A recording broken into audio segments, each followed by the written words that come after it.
टूटे दिल की आवाज हूँ मैं, तन्हाइयाँ मेरी राहें, ख्वाब जो तुमने बुने थे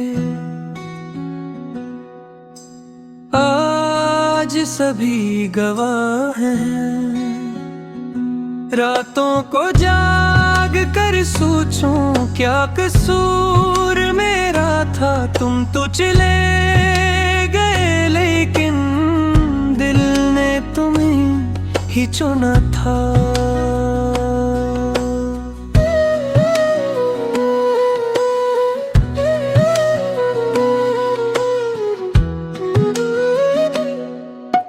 यादें वो सर्द हवाओं की तरह मुझे काटती रहती हैं। तुम्हारी कही हुई बातें अब भी दिल को जलती रहती हैं। हर लम्हा तुमको चाहा, हर पल तुमको पुकारा, मुझको छोड़ के जाने वाले क्या यही था तुम्हारा सहारा।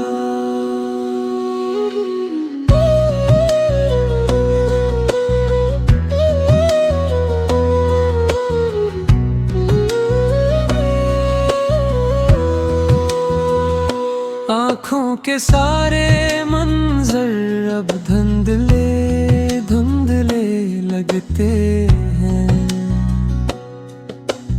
कदम कदम पर तुम बनिए रास्ते जलते हैं।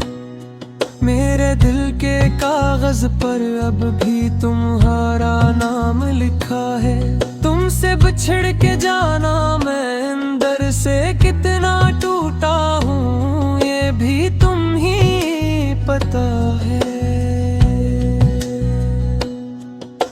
लौट आओ अगर मुमकिन हो, ये दिल अभी तुम्हारा है। मोहब्बत के वादों पे कायम, दुख का हर पहर गुजारा है। खामोशी चीख चीख कर बस इतना कहती है कि टूटे दिल की धड़कन भी